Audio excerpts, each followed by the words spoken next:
Hey yo, what do you know? We're back. Gonna give the membership dudes some updates. It is Saturday, August 19th.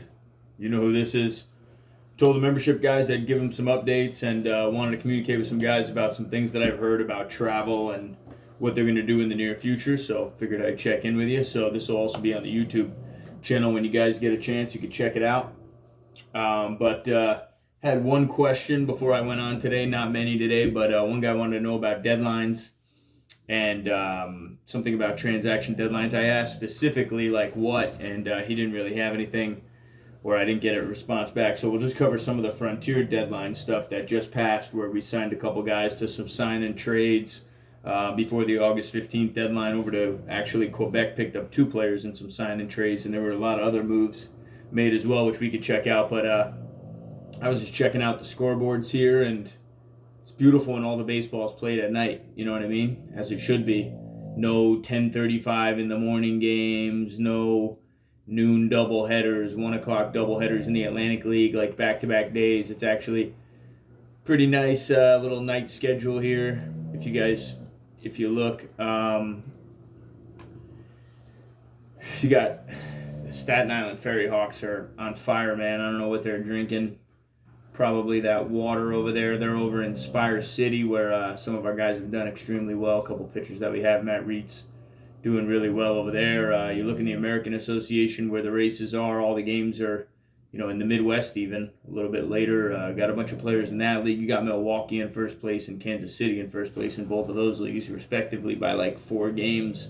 So the Chicago Dogs over where Reith is and some of our other guys, MacArthur, got an interesting route there. They're half a game ahead of Lake Country where Tyler Hill is. So, some American Association playoff action. And then in the Frontier League, you've got that little battle between, actually not a little battle, it's a big battle between New Jersey, Tri-City, Quebec. Quebec's got the Boulders at home. The Jerseys have the Grays. The Jackals have the Grays. Tri-City's got the Miners. And then, Lake Erie over on the other side trying to play spoiler or gateway. Got some games in Canada, Evansville and Washington, Schaumburg and Windy City. Our boy Carsey Walker pitched the other day. And then, so the big three, with all night games on a Saturday, as it should be. That's pretty cool. But was just going to go over actually some of the Frontier stuff before we get into it with our membership guys. We'll kind of make this sort of a two-part. But just, I don't know if you guys have been following what some of our dudes have been doing in Pro Ball.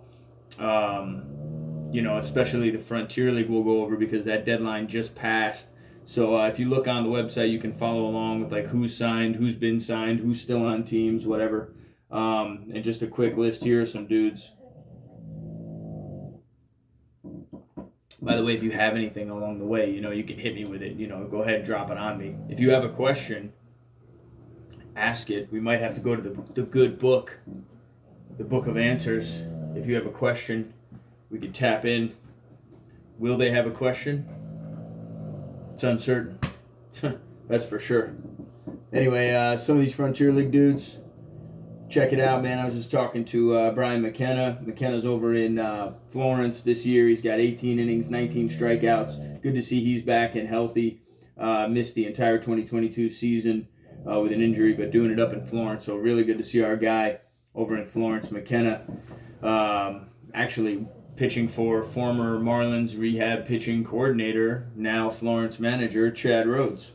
Some of the guys are going to make their way over and actually watch this New Jersey versus Empire State game over here that starts at 6 o'clock. And Wes Albert will be pitching that one against New Jersey. That's going to be a tough task at New Jersey for Albert. I feel like I almost threw him in the fire there, but he needs to get some numbers on Baseball Reference this year, and he earned it. He pitched his ass off with my brother in the Met League and throughout the tour and everything that he did in the summer with us. So really good to see Wes doing his thing. He's going to get to showcase here a little bit maybe for next year in front of PJ Phillips, his former manager with the Lexington Legends. So that's pretty cool for Wes. Wes is over on the Empire State Grays via that sign and trade that we did before the deadline. It was signed Wes Albert to Quebec and trade him to the Empire State Grays for Ryan Sandberg, who's pretty much been the Grays' best pitcher of the year. Now Sandberg going from first to last. Pretty cool opportunity for Sandberg to get into a playoff hunt and a playoff run here before the end.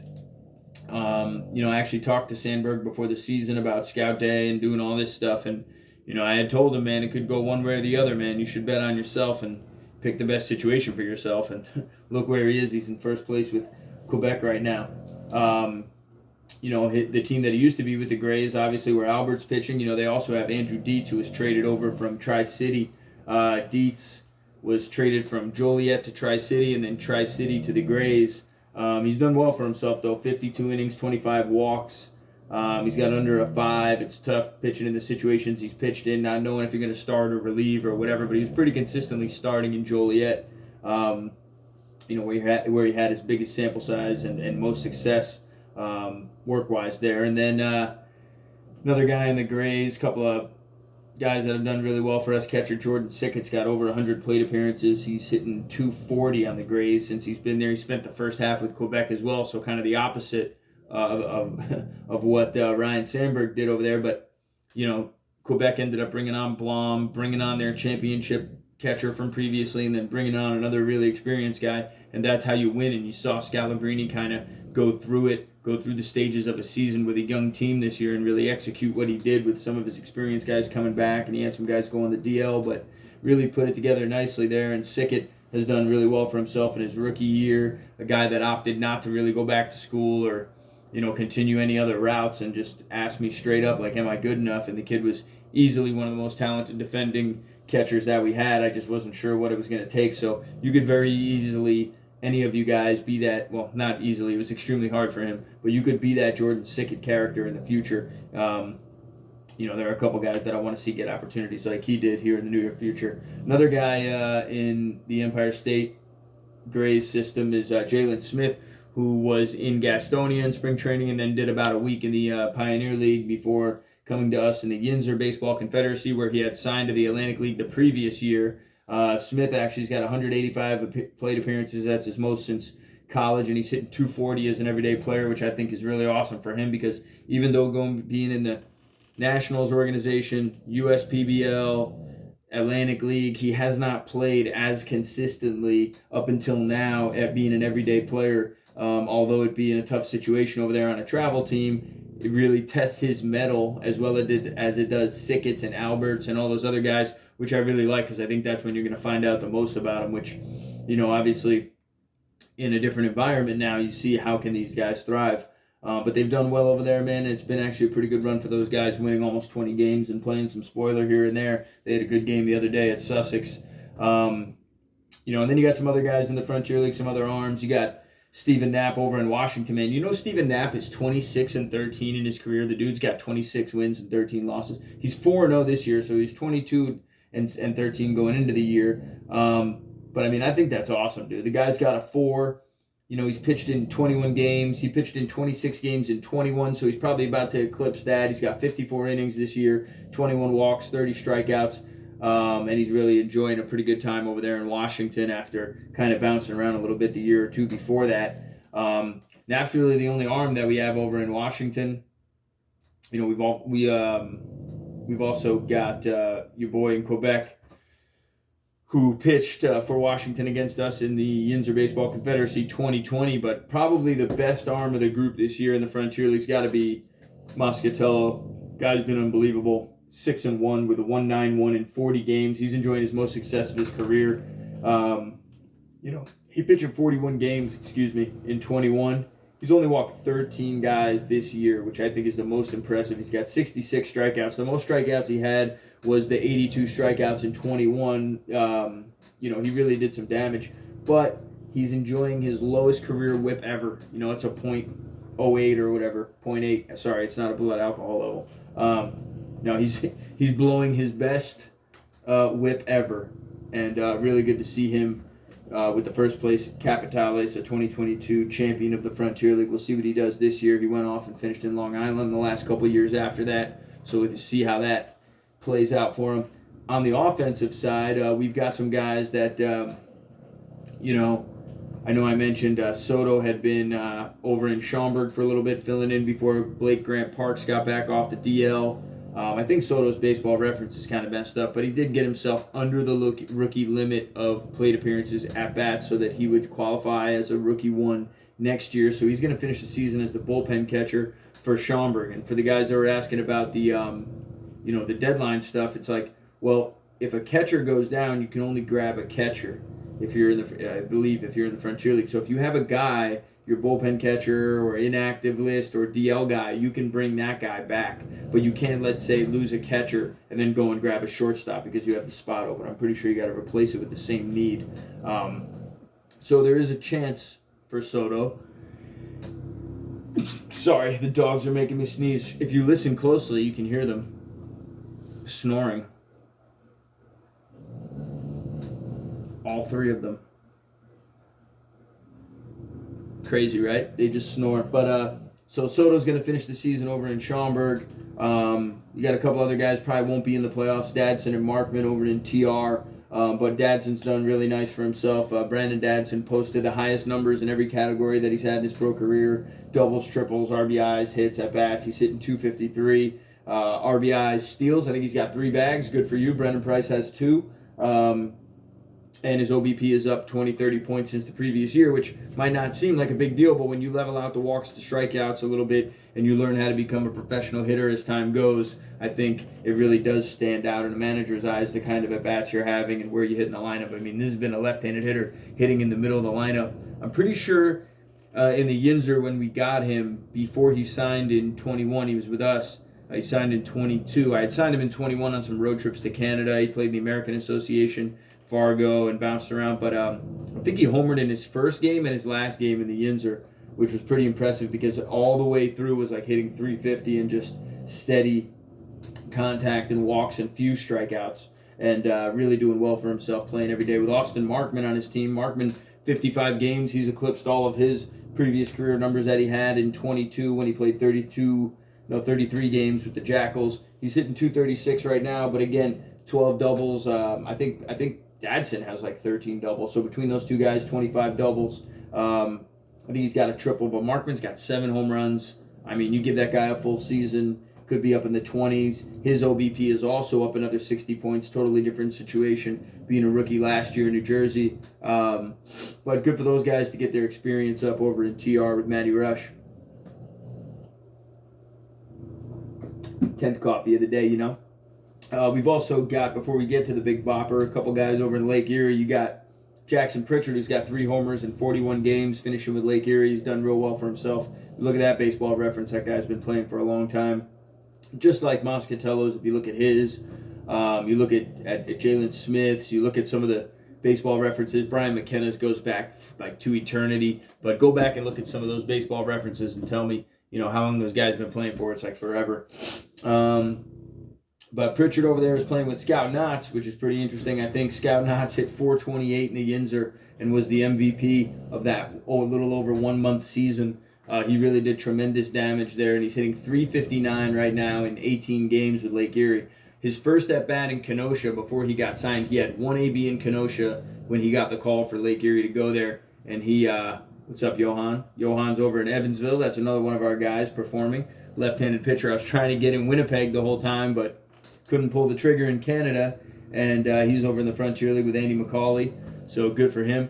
But Knotts, back to Scout Knotts. Knotts has 6 doubles, a triple, 2 homers, 10 RBIs.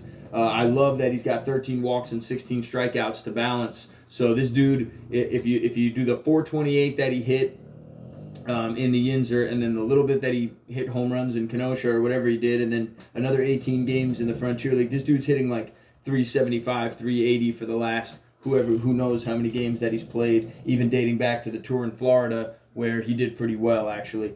So Scout Knotts, overlooked guy at the California Winter League, went to school in Maine, went to school at Shippensburg, went to some places that he could probably connect and vibe with manager Jared Lemieux, because Jared Lemieux's a Northeast college guy. I don't know how many of you guys know that, but it's also probably why he's given some other guys opportunities, because he sees that drive in a guy that's gone through that route, and he took the chance on the right guy 2 years, 3 years in a row with Josh Rewalt in 21, Scout Knotts in 23. Amazing for Jared Lemieux to grab those guys, put them right in the middle of his lineup in the middle of the season. Impact players that totally changed the game.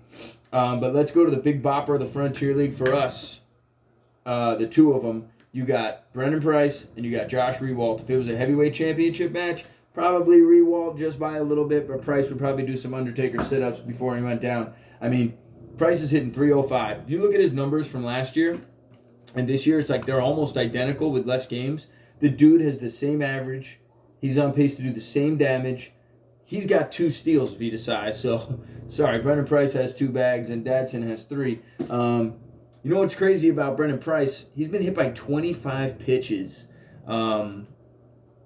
in 2 seasons. I can only imagine for all the times that he gets hit by a pitch and like the looks that he's given the dugout or the pitcher, especially if he knows the guy or whatever, because if we hit him, I can only imagine the faces that he'd be getting. But Brendan Price, 6'10", left-handed hitter with the Florentials, playing with Brian McKenna and our favorite guy, Chad Rhodes, over there. Really awesome that Price has so many more walks and less strikeouts than he did the year before, showing that he's a professional hitter growing through the system. I really like that. You know, I know Price from back in the Felician days before he got picked up by Toronto. So you go back in his baseball reference as well, and you rookie guys can see how much and what he's done. But for me, I think it's got to be Josh Rewalt. You know, Price has 20 homers. Rewalt's got 26 with 79 RBIs, 17 bags. He struck out 83 times. He struck out 101 times last year, so pending how he goes the next 20 games, he might eclipse that mark or not. But another guy doing similar damage with a similar amount of at-bats like Price, as they should be, left-handed hitters in the middle top of the lineup. The reason that what Price is doing is actually almost more impressive is he doesn't have that New Jersey team offense around him, and I think Price has been leading off for a lot of games. It's been absolutely amazing to see. So, Price, man, Rewalt, the lights go out on your match, and it doesn't finish, and it just spills into the parking lot. We carry it on to Monday Night Raw, but Rewalt hitting 327 with a 419, 85 runs. He already passed the 72 runs from last year. He's 9 hits behind where he was last year, only 1 double. It's funny, he hasn't tripled with the odd confines of the New Jersey ballpark, hasn't hit 1 triple yet, but probably going to hit the 29 homers, get into the 30 category. He's got the same amount of RBIs right now at 79, so pretty good year for all those guys. Rewalt and Price, I'd say, are up there, you know, in the MVP type category, Scout Knots, Rookie of the Year type category. There are some other guys that passed through the Yinzer that are doing pretty well, playing kind of onto the full season. Another guy in Lake Erie, Frontino, is playing infield every day. He was a really impressive dude in the Yinzer for a short period of time, multiple infield positions and pitched. So Jared Lemieux giving that guy an opportunity as well to do some damage. Speaking of Lemieux, Lake Erie, and whatever, you know, transpired over there with Santiago Rodriguez, I want to make sure that I know, not Santiago Rodriguez, Santiago Chirino. Santiago Rodriguez is a right-handed pitcher I signed a few times. Santiago Chirino, the all-time hits leader in the Frontier League. I actually first played against back when he was with the Normal Corn Belters with Brooks Carey in the Frontier League. And I got to manage against him, play against him in spring training, and he was just a class act all around. So it was really a pleasure to kind of go full circle and wind up 2022 on the same field, in the same dugout, in the same locker room as him for the majority of the summer with Brooks Carey and Lemieux over there. So Santiago, really awesome career. He's called it a day, and he's going to pack it in. And, well-deserving. Everything he did was actually phenomenal. I know he played in the Atlantic League a little bit with Southern Maryland, but most impressively, he was an everyday leader on the field, in the infield, the way to have at-bats. I've seen the guy hit with 2 strikes. I've seen the guy hit with 0-0. I've seen him hit with guys on. I've seen him, just be a professional hitter for so long. And it's really, really good to see a dude with a career like that, and you got to honor that when it comes around. So wanted to get through some of that Frontier League stuff, and we'll have that. I'll split this up into 2 videos, so it doesn't have to be longer for the dudes that I was aiming to hit. But those guys that we're aiming to talk to are some of my rookie guys who are planning to come down here and talking about moving to Florida, talking about getting jobs down here, talking about training, different aspects of like what they're going to do. And, I think some of them should think about this, and some of our guys should definitely talk to me or plan it out a little bit better. But, let's say, just for example, I know there's like 4 or 5 guys. We're going to come down September 1st, split a place for $750 a month, 4 guys each or something like that. And that's fine and everything, I know. But this is the advice I give second-year players or guys that didn't sign this year that are looking to be prospects next year or whatever. No one's going to sign in September, October, November, December. I mean, if you go back and look at signings from last year even, and you can go on my website, you can click on all these signings, and you can see month to month, like what's actually being executed. And if you look, you got promoted since September 5th last year. It was a bullpen catcher, a guy signed to the Angels, and a guy signed to the York Revolution. After a couple other guys that we had signed to York, so really towards the end of the Atlantic League season, and then some off-season signings for guys to re-sign, like Cameron Feltz and Andres Rios and Brennan Price and Joe Dougherty, and a lot of the bona fide signs, the guys that have played and have played for a little bit, they're signing and getting like their contract re-up. A lot of rookie guys are not going to sign, for no reason in September, October, November, December, January, February. Really, that's your opportunity to prove, to me, to us, to the people that are in this organization and the managers that are around us, that you deserve to be playing against those teams in spring training on the Barnstorming Tour, that your body can go through the rigorous grind, that they're going to be wondering, well, like, what can this underdog get through it? I don't know if this underdog guy has it in him. We're the guys that say, sorry, I can't stop laughing because when I look at this Frontier League screen here, when you look at this scoreboard, it has Chris Ruiz pointing at the camera. I don't know if you guys have ever seen this, but go on the scores. Anyway, the months here, the fall months, the winter months are really to prove and play and be on the field. So what I hear a lot from guys is like, oh, I'm going to go get at-bats. I'm going to train at this place. I'm going to get at-bats. And like, that's cool and everything, but like, you just had 200, 300 at-bats. Like, do you need at-bats? You need to play defense. You need to be the best defender you can be. You need to be a phenomenal thrower and mover. You need to be able to run the bases at a professional level, have professional at-bats on top of all that other stuff that happens. Because I'll tell you guys, the swing-obsessed guy, the mechanics-obsessed guy, pitching, hitting, whatever, doesn't work out. It just doesn't work out. I've seen guys do tremendously well being like obsessed freaks about their swing, and it's still not work out. So you have to understand that, like, I've seen it go all different ways, and here's a guy trained like a savage. Cam Hatch definitely knows about this, especially from back in the day before all the swing things and gimmicks and everything were really like approved because COVID hadn't happened. They were actually looked at as like, well, that's weird. And I mean, it was weird, but it did work for some guys. But right now, fellas, if you just had 100 innings, 50 innings, if you just had 200 ABs, 400 ABs for some of you guys, and you didn't get it done, and you're breaking an at-bat, breaking at bat like every other at bat, or you're breaking a bat like every game, breaking an at bat every series, breaking a bat every week. You know what I mean? Like, you're having the at bats that you think that you need, and doing this like 1-on-3, you the catcher and the pitcher training, squared circle type deal.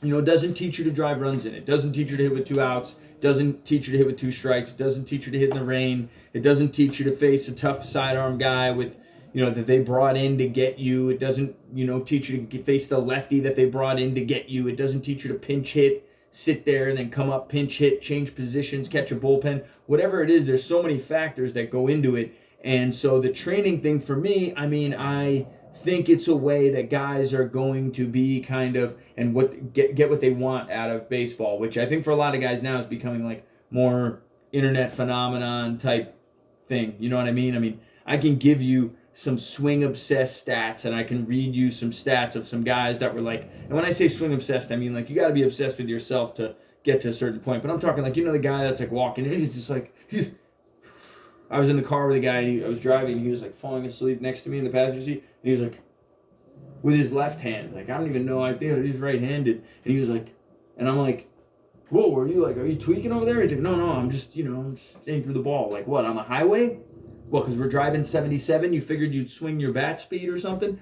Like imaginary swinging of your whatever. And, that stuff, like, the guy has a lot of other things to shore up before we have to really obsess about the swing. Like, he smelled a little bit, really, like, maybe showers and just haircuts and things and dress and the way we, like, you don't have to hit that good. Like, I just read you these numbers. The guys are hitting 253, 240, and they're playing every day. The catchers are hitting worse and they're playing every day, but they're having professional at-bats and they know how to handle a staff. They know how to talk to the pitchers. They know how to get through the pregame. They know how to, because these pitchers will just run you dry. They'll let you do whatever. So I know it's funny, but it's the truth, So many elements to like the training thing, especially if you're a lower level player. Don't take it personal, bro. I've been to the Pecos League. I've been to the Everything League. we are the next thing up, so I get it. But if you are that thing, you know,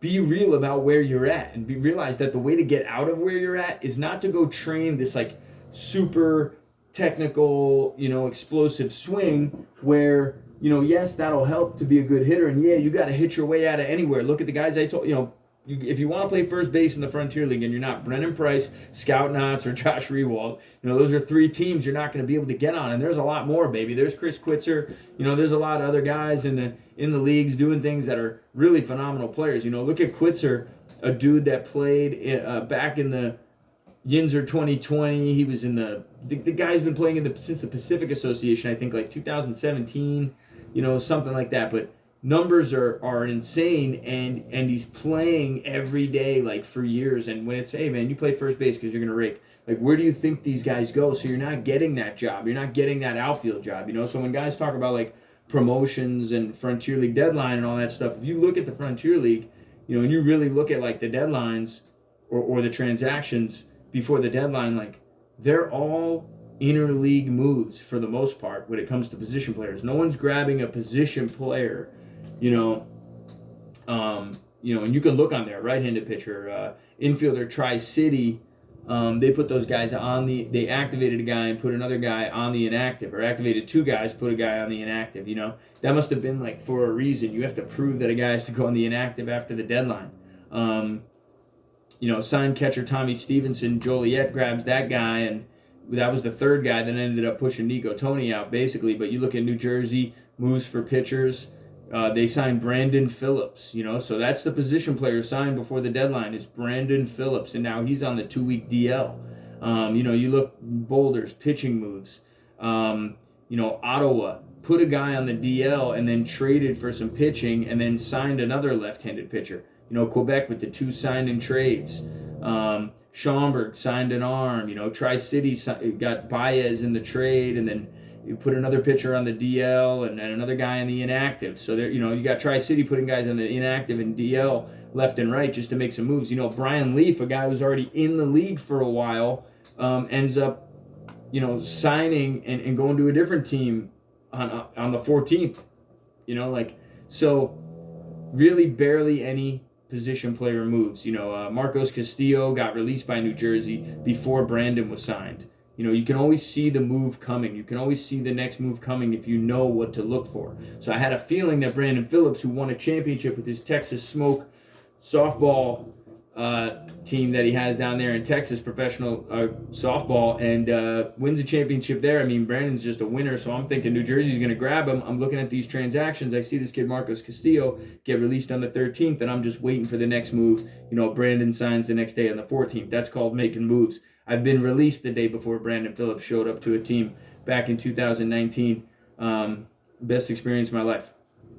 But you just look at the moves all the way before the deadline. I'm scrolling back to August 12th, August 11th. You know, there's no position player moves unless something had to happen. Gateway on the 10th signed Cole Barr and placed a shortstop on the inactive. You know, that's probably, you know, the most you're going to see. New Jersey activated Phil Irwin and Irvin, and they put a lefty on the 7-day. You know, like that's it. That's all it's been. You look, our guy Soto released on the 9th. So it's like dudes are asking about moves, asking about transactions. And when you really look, when you really get down to it, like not many are being made. And it's hard to sign position players. It is, because you would always rather take a guy with experience in the league, you know, like Leaf, just because of things like that. Experience in the league. It's late in the year. You know, what are you going to take chances with, you know, because it is your career as a manager, GM, player procurement guy, whatever it is. You look at us in August, I think we only have 6 signings, 2 trades, 1 coach got a job, and 1 guy, you know, Joe Jones signed with the Blue Jays, and that's on Joe Jones, really. But you got 1 pioneer move. The position player is Rios, and that's an experienced player in the Frontier League going to the Pioneer League and going to finish with the Rocky Mountain Vibes. And then the rest of it's just arms. You know, it's Chambly. You know, it's Nico and Joliet, and that was short-lived. You know, and then you got Brian Reyes is doing the bullpen stuff over in Chicago, trying to get him an opportunity. The 2 sign-in trades, and Bombalis going to coach in Joliet. Like, those are not even official moves. So, you know, they're official as far as, like, yeah, he's the ball boy. He's over there doing it. But, like, you So guys have to understand how extremely hard it is. But let's get back to that guys coming down here to Florida to train and all that, because that's really why we're talking about it. Is these players that we talk about have gone through the grind. They've gone through a lot of this stuff, and they've succeeded at it. So before guys think that they can do all this stuff with their career, I had a lot of guys say, like, hey, what's the deal with me signing this year? Or, like, what's the deal with teams? Anybody talking? Or, like, what's the, what do you see for me in the future? And it's like, bro, you couldn't be on the field for 3 months at a time. So, like, that's why we do this, so you can prove it. Now, I asked one guy today, would you rather me, see you in 150 games over 12 months, or 60 games in 50 days, or whatever, 100 games in 80 days? Like, I'd rather that in a shorter period of time, milk your window for exposure, and then later on, make your money and get stronger and do the training and then show up, the way you need to show up. I think that would be a better plan than think like, what's the deal for me in the future? Well, our last position player signed other than Nico Toni was Scout Knotts, and he was the MVP. You keep scrolling down, you got Soto, you got Sickett. These are just catchers. You go down. John Meade had to bang on the door in Tri-City to get that job. Jerome McDade was released in Cleburne after he got signed on the 4th of July. So McDade, makes it a little almost a month. He's the last position player, and Keyshawn Lynch. Lynch played in the Diamondbacks organization. McDade's got 2 Atlantic League stints and has been playing since 2019. And there's nobody else in July that signed. So why McDade? I only really consider maybe McDade, Kyle Robinson. Not many guys top tier. Mike Thiessen, top tier defensive outfielder type of guys. So are they signing them because they bang, or are they signing them because their manager, and also this happened with the Evansville series when they signed McDade for that trip to Canada, they straight up asked, like, who's the guy that runs it down? Who's the guy that ran it down against me in spring training? Who's the guy that ran it down against Cleburne in those 5 games? It was McDade, man, and it was Lynch, and that's what they wanted. So, a lot of times it's what they request. I've also had some inquiries recently for players that I put out lists and groups of guys that they kind of can choose from, because let's say I do put out a name like McDade or Robo or McCurdy or Roberto. Bradley Roberto, Scout Knotts might be the MVP of the Yinzer in a month, but Bradley Roberto might be the MVP of the year, really with what he's done throughout the course of a year, offensively, defensively, and just being, at the stage of the game that he's at. And I've put Bradley Roberto and I've put guys on and put them out there. And so when you're talking to a team again, and now it's like a different conversation, you don't want to keep hitting them over the head with the same guy. I'm not trying to just sell, the same thing over and over. They don't want it. And you got to be specific kind of where you unravel these conversations. I don't just call everybody like, hey, Bradley Roberto, because I know some teams won't care. I know some teams are lefty heavy. I know some teams already know him. They're on the list. They're on the spreadsheets that get sent to all the teams. So it's like, what do you think? So you got to understand that kind of pace of it. So especially if you're a guy that's been around for a while and they're not biting on your name now, it's probably time to not worry about getting signed. Out of all these names that I mentioned, that I read on here, how many names, 30 of these guys, barely any of them ever asked me, like, what's up? Is anybody interested? Like, Josh Rewald never said, like, is anybody going to call? He was just balling out in the Yinzer until the phone rang, Nico Toni never asked me, Podko, McDade, guys, most of them, honestly, most guys that sign don't ask. The guys that sign, especially if you're a rookie, it's like, well, what have you done? Who are you? And like, what are you talking about? Like, look at the list, man. Like, do the math. I'm doing my best. Are you? That really becomes the thing is the training, take it back to what guys are going to do when they get here, especially if you didn't get what you wanted last year. Don't come back here and do the same thing. Don't come back here and hit with the same guys and 4 guys in a group in the morning, and then go to Chipotle, and then go to the gym, and then I will get rid of you if you do that. Like, I'm not about that. This has to be serious. It has to be, goal driven, and goals are not like, I woke up in the morning and I got a little stronger. Like, it's not what it is, man. This has to be efficient. There are guys working at like Planet Fitness right now complaining that they don't have money. And I'm like, no offense if it's you, but I mean, like, you need another job. That was never enough for me to have an odd job or just this or just do floors. Even to make $200, $250 a day in the off season, for me, doing heavy labor wasn't enough. I'd have to go do lessons and coach and teams and whatever on top of it. So you've really got to plan specifically with your finances. You've got to plan specifically with what you're trying to execute. And then we can actually execute something. Because if you come down here and you work with me, I'll work around your schedule to get it done for you. But what I won't do is let the same bunch of guys go to the field every day, starting September 1st together and hitting a group. A bunch of guys that can't hit in the first place, that thought live at bats was going to be a good idea. It's not. The other stuff is what's going to get it done for you. And then on top of that, waste the day where you could be making the money because you need to make the money now. Otherwise, stay home and make the money because no one's going to sign. So be honest about where it's at. It's either about development and training, which is where we have to, and that's another thing. I think, a guy asked me, like, what did he say? He said, like, oh, what does it guarantee me, or like whatever, feeling like I was going to say to him, like, oh, I'll get you a job or something, And it doesn't. It does not include me getting you a job. Me training players and running a barnstorming team and doing what I've done for 21 years and as a business for, 11 or 12 now.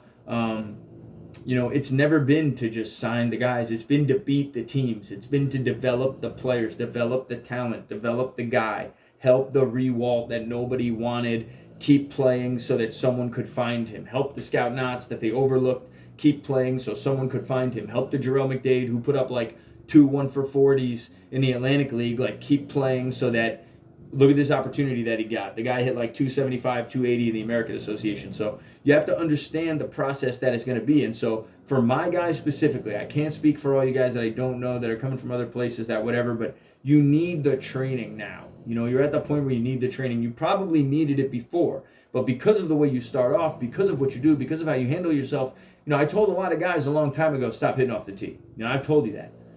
I've told guys about the eye wash stuff. I've told guys about certain things at certain times a year. If we're working on something, I get it. If it's game time, I don't. We're training to be slow. We're training to be lazy. Our warm-ups are horrible. Our arm care is horrible. Our bodies are in terrible shape, worse than the guys' bodies have ever been. I've seen more injuries and currently have more guys on the DL than we've ever had, and less people listen than have ever listened. It's the lowest number of smart listeners, and it's the greatest number of guys that think they know something, are businessmen, they're trainers, they're hitting coaches, hitting doctors, they're whatever gurus, like you're not. And like you have to stop. And if you are, then bring that to the group and help change the culture with the right that you do know. But if you don't know, then let's not. I walked into a dugout even at the workout that we did the other day up in Connecticut where I was seeing some players before the deadline, and dudes were talking about, like, yeah, I was just like here, and then like these guys have never met each other. Like, what are you talking about? What do you mean? Yeah, I never met you, but like, looks a little like nobody wants that around them. No one wants it in their dugout, in their pro dugout. You're gonna go up to Scout now and be like, oh, Scout, I know I just met you, but like, you're 0 for 4 or something. Like, shut the fuck, come on, no. It's not going to work like that, and that's the biggest thing that guys need to understand, It's the same as like when guys show up to the field. They just saw each other a couple hours before in the morning, and then they, yo, what's up, man? Hey, dude, yeah. And then they go to Chipotle after, like, yo, you're here. Like, well, I told you I was going. We just finished. Well, no, dude, come here, dog. Bring it in. Make real love, man. And they go back to the house, like, dude, you live here? It's like, yeah, for a month. Like, whoa, dude, like Call of Duty or what? And that's the bullshit. That's the bullshit. That's why you need to be around and be serious so people can shit on your day-to-day bullshit, because it does need to get shit on.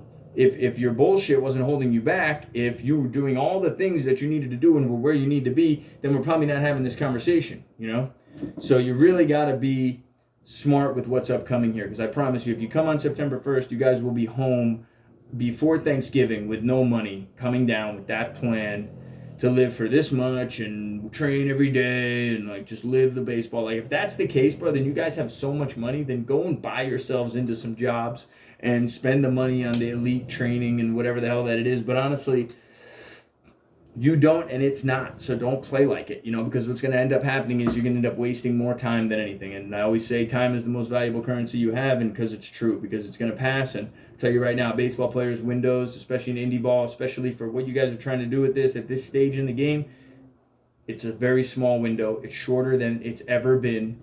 Very rarely do you run into Brian McKenna, who's been around since 2014. I'm pretty sure he's in the USPBL in like 16. In 2017, he was in the pack. I signed him in Joliet, I'm pretty sure, in 17 or 18. I never forget when he got drafted as a pitcher at the Frontier League draft.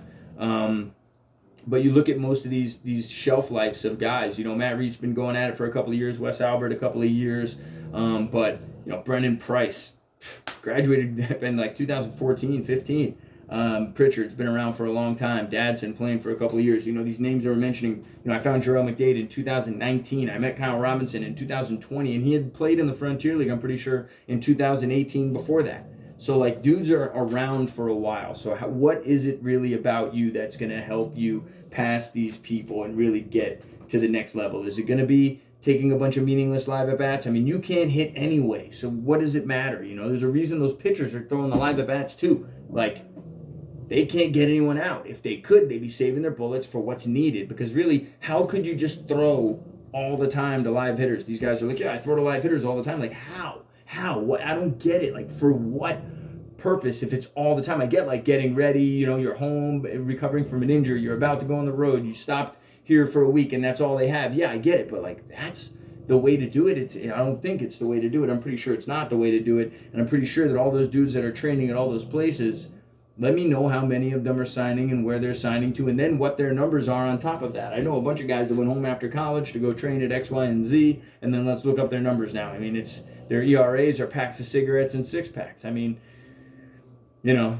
so that's what I got for you. I think I got to get off of this thing. We got things to see, people to do. It was nice chatting with you, Dave. You have any questions? You got a question before we get out of here? Because I got to go. Nick Lord, there he is. Boom, black belt baseball, there you are. Anybody?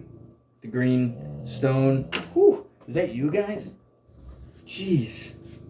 It's the dogs, man. Just listen to the snoring. Just listen. You hear them?